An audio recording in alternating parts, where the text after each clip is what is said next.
teman-teman, Alhamdulillah, hari ini saya akan memberikan mata kuliah tentang pengantar ilmu politik. Tentu bagi para mahasiswa yang belum jelas tentang ilmu politik itu apa sih, ya? Mungkin di benak teman-teman adalah politik itu adalah begini, begini, begitu, ya kan? Ada yang mengatakan politik begini, ada politik. Biarkan itu adalah pendapat para masyarakat yang harus kita hormati. Ya, tetapi saya ingin sebelum memulai materi ini tentu ada wacana, ada apa ya, refresh untuk penyegaran sekedar mengetahui tentang politik itu apa. Banyak pendapat yang saling apa ya, tumpang tindih kalau tidak tahu ilmunya, tapi kita harus menghormati, menghargai tentang ilmu itu, tentang politiknya. Memang banyak mahasiswa yang tidak mau kuliah di ilmu politik karena takut gitu loh, berat, walau tidak juga sama saja, ya. Baik, jadi saya akan mulai adalah bagaimana memahami tentang politiknya itu dulu, ya, sebelum saya masuk ke ilmunya, ya. Saya minta adalah pendapat dari teman-teman, ya. Kita mulai student loan center ini, ya. Jadi apa, Bapak Ibu, apa teman-teman, kira-kira politik itu apa sih yang dipikirin dalam pikiran Bapak Ibu sekalian, teman-teman? Kan kalau orang politik begini, politik begitu gitu loh. Kira-kira apa itu? Kita sebentar lagi masuk dalam tahun politik ini. Panas-panasnya katanya. Nah, kira-kira apa tuh di Bapak Ibu tentu baca media sosial, berita, apa-apa. Tentu apa politik apa sih? Ya kan? Kira-kira apa itu? Ya, sehingga tahu pemahamannya dari teman-teman, oh politik begini, nanti kita persamakan persepsinya, gitu. Negara kita lah demokratis, beda pendapat nggak apa-apa, ya yang penting satu tujuan, ya jangan kita beda pendapat akhirnya apa, berantakan. Bukan itu tujuan dari suatu pemerintahan, ya. Nah, apa kira-kira nih Bapak Ibu,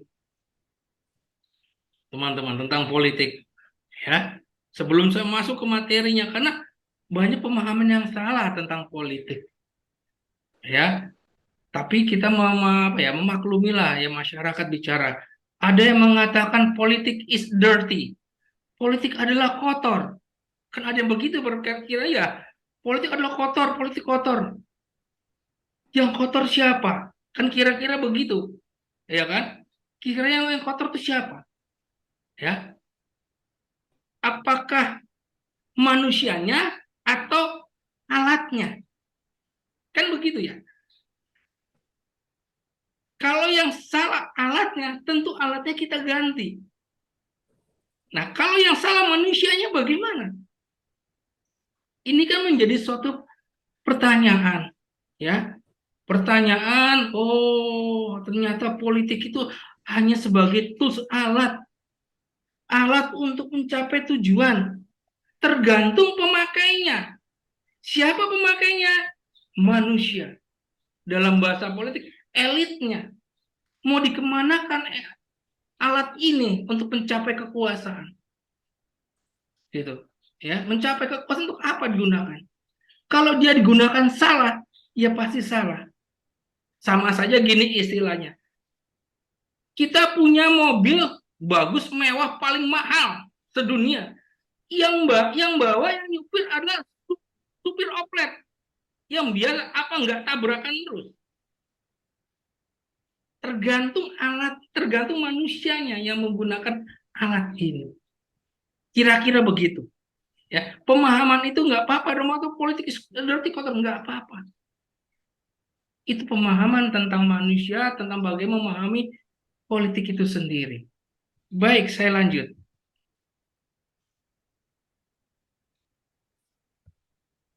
Sebentar ya. Nah, jadi sesuai dengan SAP, ya, pada tahap pertama ini adalah bagaimana kita mampu menguasai teori dan konsep dasar, ya, tentang politik seperti negara, kekuasaan, sistem perwakilan, sistem kepartaian, pemilu, demokrasi dan konflik dan sebagainya. Ya, jadi ini yang dipelajari dalam dunia politik. Ya, kita belajar negara. Sebelum ada negara apa? Ini perlu ditanyakan juga. Mungkin teman-teman tahu tentang syarat terbentuknya negara. Tapi tidak banyak yang tahu tentang awal terbentuknya negara. Syarat terbentuknya negara apa saja sih kira-kira? Yang tahu, oh ada negara, ada wilayah, ada pemerintahan, apalagi ada kedaulatan, apalagi ada apa ada masyarakat, ada Peraturan kali ya, ah, Radit. peraturan itu masuk ke dalam di dalam pemerintahannya. Ya, jadi ada apa? Pengakuan. Banyak ada negara punya tapi nggak diakui. Selesai kita. Contohnya mana? Contohnya mana? Yaitu negara Israel. Israel punya sebuah negara tetapi tidak diakui oleh dunia. Contohnya adalah Palestina, mohon maaf, Palestina. Dia sebuah negara tetapi tidak diakui. Dia tidak masuk ke dalam Perserikatan Bangsa. Contohnya satu lagi siapa? Taiwan. Taiwan sebuah negara tetapi dia tidak masuk ke dalam Perserikatan Bangsa karena tidak ada pengakuan dari Dewan Keamanan PBB. Nah ini kalau sudah masuk begini adalah berarti kita harus apa? Harus bersandar one set of a power. Kita bersandar pada kekuatan mana nih yang kita mau bersandar gitu loh, agar dapat pengakuan. Ya, jadi apa sih terbentuknya negara? Sebelum negara adalah apa? Bangsa dulu, bangsa-bangsa. Dari bangsa ini terbentuklah adalah namanya negara. Tapi awalnya bangsa ini apa sih? Yang paling kecil. Kira-kira apa yang paling kecil? Masyarakat, Lebih kecil lagi, Bu. apa ya, suku, Rumah warga, tangga mungkin. Lebih warganya kecil lagi. lebih Rumah kecil tangga. lagi. Apa? Berapa? Rumah tangga. Benar, Pak. Berarti Pak keluarga. Iya kan? Keluarga itu adalah dari terbentuknya apa? Suku. Benar kan? Dari suku-suku terbentuknya apa? Nation. Bangsa. Dulu kan kita namanya ada Yong Java, Yong Celebes, Yong Ambon. Itu kan dari apa? Suatu komunitas kesukuan yang awal dari keluarga. Ya kan? Nah, inilah yang sebenarnya kalau syaratnya tahulah, tetapi ketika tidak ketahui tentang apa ya? Tentang awal terbentuknya negara ini yang banyak tidak tahu. Bahwa kunci daripada kukuhnya suatu negara adanya diletak di mana? Di keluarga. Kalau keluarga ini berantakan, berapa ratus juta keluarga kalau ini hancur, apa tidak menghancurkan negara? Nah, ya dulu zamannya Pak Harto makanya ada program apa? Keluarga berencana, KB, anak 2, kan gitu ya? Anak 2. Kalau anaknya lebih dari 2, gimana? Ya kan? Berarti bukan anaknya dong. Ya tetap anaknya. Tapi keluarga besar, ya kan? Nah, ini yang wacana yang ini yang harus kita sampaikan ya. Bagaimana membuka persepsi ini tentang kajian politiknya. Apalagi sekarang menjelang apa? Pemilu ya. 2024 sudah menyambut pemilu. Banyak lagi ini calon-calon legislatif, calon-calon kepala daerah, calon-calon entah siapa menjadi presiden. Silakan saja. Tetapi persepsi tentang pemahaman tentang politik, pendidikan politik penting bagi masyarakat. Oke, saya lanjut. Kita mulai dari sejarah saja, latar belakang sejarah. Politik sebenarnya ilmu yang paling tertua, ya, karena sudah ada di zaman Romawi kuno, ya, disebut dengan hubungan antar kota. Dulu belum ada negara, belum ada pemprovinsi, tetapi antar kota, ya, sudah ada hubungan-hubungan ini antar kota. Makin lama makin berkembang, jadilah suatu negara, hubungan antar negara, ya, intrastate, ya kan? Nah, di latar belakang ini berkembang politik tahun 1870 sampai dengan yang awal bersandar ilmu filsafat dan hukum. Makanya ada teman-teman dari ilmu filsafat, ya itu dia. Jadi orang politik itu kalau backgroundnya filsafatnya nggak kuat, sejarahnya nggak kuat, hukumnya nggak kuat, ya sekedar ilmu saja kan sulit memahami ilmu politik. Karena filosofinya, ya, dalam filosofi filsafat itu ada apa? Ada moral dan etika. Makanya ada mata kuliah di dalam politik itu, ada mata kuliah filsafat politik. Saya pengennya sih para legislatornya itu di kuliah itu dulu gitu loh, tentang filsafat politik, karena mereka tidak pernah belajar tentang filsafat politik, moral dan etikanya. Gitu, ya. Baik. Terus kemudian berkembang, ya, di India sejak tahun 500 sebelum Masehi dengan karya Dharma Sastra, Arta Sastra Yunani sejak 450 sampai Cina, ya, zaman dinasti Yang tahun 350 sebelum Masehi dan sebagainya. Nah, baik, itu sudah sejarah biar kita tahu pemahaman, oh ternyata politik itu sudah berkembang jauh, ya, dari sebelum ilmu-ilmu yang lain. Kira-kira begitu.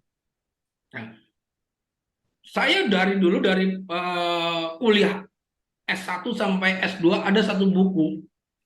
Itu namanya buku suci. Buku yang dipakai sampai sekarang, sampai saya ngajar pun masih pakai. Yaitu buku namanya Dasar-Dasar Ilmu Politik. Yang dibuat oleh namanya Prof. Miriam Budiarjo.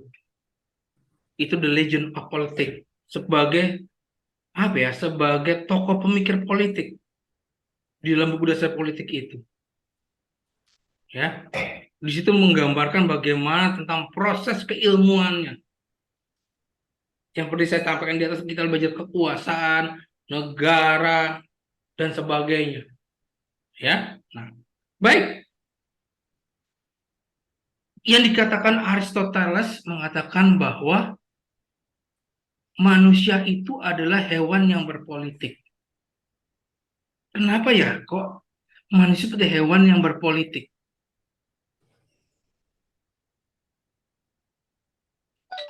Karena harus melihat bahwa manusia itu kalau tidak diberi koridor, dia lebih buas daripada hewan. Ya kan? Dikasih koridor saja, dikasih aturan, dia masih buas. Melebihi daripada hewan. Kira-kira begitu. Di dalam dunia politik, Bapak Ibu, ya, di dalam dunia politik, ya, istilahnya tidak ada saudara yang abadi, tidak ada teman yang abadi, tidak ada kekasih yang abadi, tidak ada sahabat yang abadi. Yang abadi apa? Kira-kira Tujuan ya. apa, Bapak? Kira-kira yang abadi apa? Tujuan bukan ya kira-kira. Lebih daripada tujuan, Bu. Kira-kira apa? Apa ya? Kehidupan abadi, Kepentingan, kematian. Iya, kepentingan mungkin, maaf. kira-kira apa? Kepentingan, Nah, benar, kepentingan. Kalau kepentingan kita tidak tercapai, apa jadinya? Adalah kepentingan. Bu Nurmalis dengan saya sama-sama sahabat sudah lama kan. Ketika kita punya kepentingan yang sama, apa nggak saling menjatuhkan? Ada keinginan untuk itu, tapi ada kontrol diri.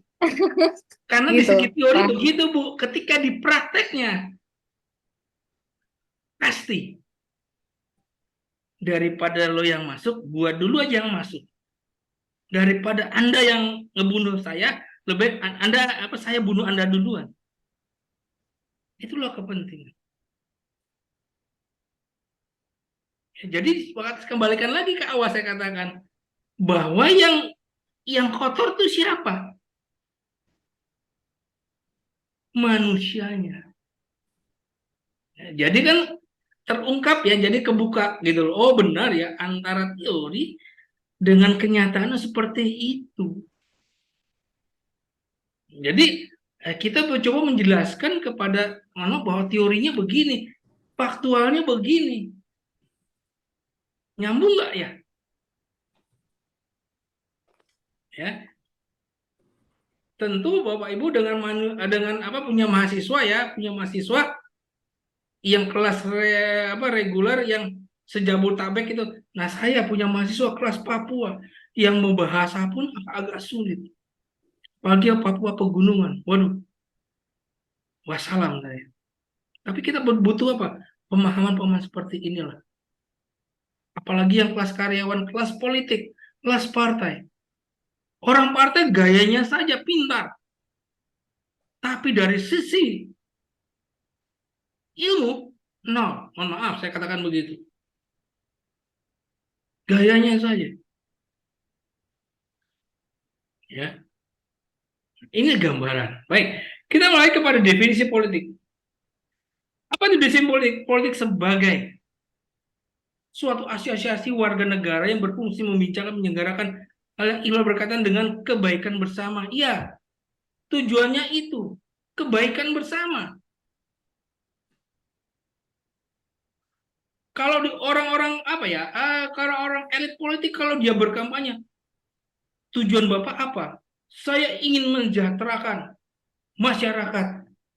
Saya baca di buku teori apa ya? Kok nggak ada ya tujuan mensejahterakan masyarakat ya? Ternyata tujuan dari politik cuma satu, mencapai kekuasaan. Kekuasaan itu bentuknya apa? Kursi. Kursinya diperebutkan. Harga satu kursi mahal. Sampai puluhan miliar. Ya kan? Padahal kalau kita cari kursi mah nggak segitu ya.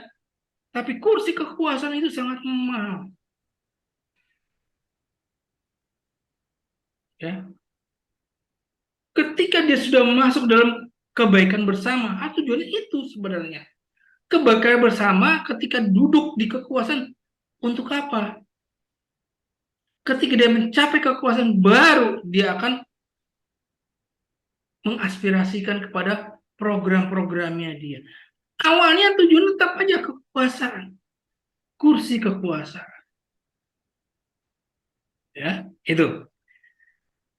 Politik adalah sejumlah sarana ya untuk mendapatkan kekuasaan. Kembali lagi kekuasaan. Tidak ada namanya welfare, tidak ada namanya kesejahteraan. Kekuasaan dulu, ketika dia mencapai kekuasaan baru dia menerjemahkan dari bentuk program yang ketika dia mencapai kekuasaan. Ada yang mengatakan politik adalah seni. Seni memperoleh kekuasaan. Seni itu indah. Seringkali seni ini yang dikotorkan oleh apa? Kekuasaannya. Gitu loh. Tidak ada seni yang tidak indah, yang tidak baik. Baik semua. Tetapi sering dikotorkan oleh tujuan daripada kekuasaan itu sendiri. Sehingga akhirnya seni itu menjadi jelek atau kotor. Nah, ini pemahaman. Bahkan teman-teman, Bapak Ibu bisa lihat tadi faktual dari mana? Dari nanti pemahaman. Lihat saja nanti ketika menjelang pemilu nanti 2024 abad atau pertengahan 2023 ini itu sudah mulai sangat panas. Potensi-potensi politiknya sudah sangat panas. Ya. Jadi kita mau lihat saling teman, saling menjatuhkan, udah biasa saja gitu loh di dalam dunia politik. Tinggal dia menggunakan alat kekuasaan ini sebagai apa, alat politik sebagai apa. Baik. Ini konsep pokoknya. Tentu belajar politik, tentu belajar negara. Dari kekuasaan ada negara yang menjalankan kekuasaan itu. Ya. Jadi negara menjalankan, melaksanakan kekuasaan. Karena negara diberikan amanah oleh kekuasaan untuk menjalankan, membuat dan menjalankan peraturan atau undang-undang. Makanya semua atas nama negara, bukan atas nama kekuasaan. Bukan atas nama elit politik, tetapi atas nama negara. Kalau kita dengar ya Bapak Ibu teman-teman, kalau polisi nangkap atas nama negara, saudara saya tangkap atas nama negara dan undang, karena negara itu yang membuat undang-undang yang berkaitan dengan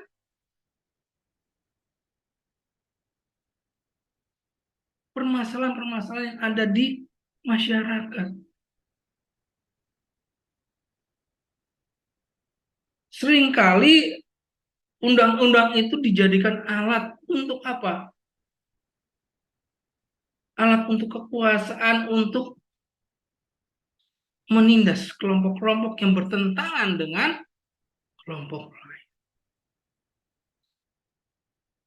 Ya. Kemudian pengambilan keputusan dan kebijakan. Nah,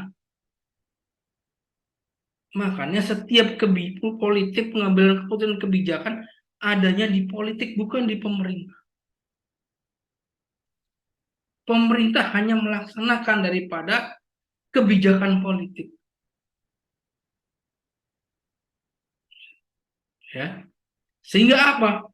Yang diambil itu berkaitan dengan aturan-aturan yang telah diambil oleh para pembuat kebijakan. Undang-undang yang buat adalah legislatif bersama dengan pemerintah. Yang memutuskan adalah legislatif. Tetapi legislatif sering menyalahkan pemerintah. Legislatif mau mengontrol pemerintah, tetapi legislatif tidak mau dikontrol oleh society atau masyarakat. Ya kan? Check and balance-nya akhirnya tidak berjalan. Check and balance-nya. Kira-kira begitu. Ya, kita lanjut. Karena waktunya sangat sedikit ya. 30 menit sudah berapa menit saya nggak tahu nih. Terus Bapak Ibu, saya kalau ngajar begini lepas, ini nggak mikir apa waktu gitu. Tapi bisa lebih aja 2,5 jam. Kalau nggak diingetin sama koordinator kelas gitu ya, yang maksud Pak sudah selesai, wah saya sudah lewat gitu kadang. Ya. Baik, tadi kita bicara negara sebagai konsep politik yang pertama. Ya, Weber mengatakan negaralah komunitas manusia yang mengklaim penggunaan paksaan fisik dalam sebuah wilayah atau teritori. Jadi negara punya apa? Punya hak untuk memaksa. Karena dia apa? Diberikan kekuasaan oleh undang-undang dasar. Diberikan kekuasaan oleh konstitusi. Tapi seringkali ketika negara menggunakan konstitusi ini, ada pihak-pihak atau kelompok tertentu yang memanfaatkan konstitusi ini sebagai background dia untuk melindungi kelompoknya atau dirinya. Mengatasnamakan undang-undang. Ini sering terjadi. Sering terjadi. Ya. Negara punya hak untuk memaksa. Karena negara diberi kekuasaan oleh konstitusi. Masyarakat tidak patuh undang-undang, tegakkan. Nah, pendidikan politik ini sangat penting sebenarnya dijalankan oleh para elit politik. Jangan ketika elit politik mau pemilu baru dia melakukan namanya pendidikan politik. Kenapa? Mencari pengaruh agar masyarakat mau memilih dia. Ketika pemilu selesai ditinggalkan. Sehingga apa? Masyarakat berbayang-bayang melihat dalam dunia politik. Akhirnya apa? Saya katakan tadi, masyarakat menilai, mendefinisikan, membuat pengertian politik adalah kotor. Bagi saya itu adalah wajar-wajar saja. Karena masyarakat belum menerima tentang pendidikan politik itu sendiri. Ya.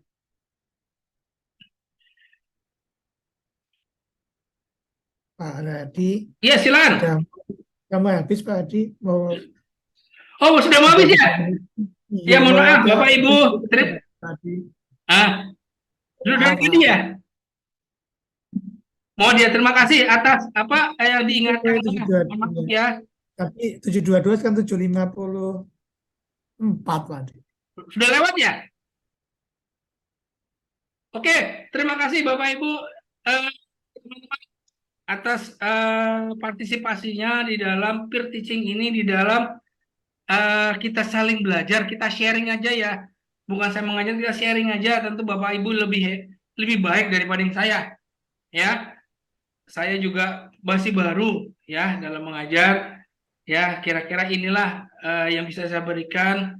Kita berbagi sharing saja sesuai dengan ilmu bidangnya masing-masing dan sesuai dengan karakter mahasiswanya masing-masing. Terima kasih atas perhatiannya dari Bapak Ibu teman-teman. Terima kasih sekali lagi. Wassalamualaikum warahmatullahi wabarakatuh.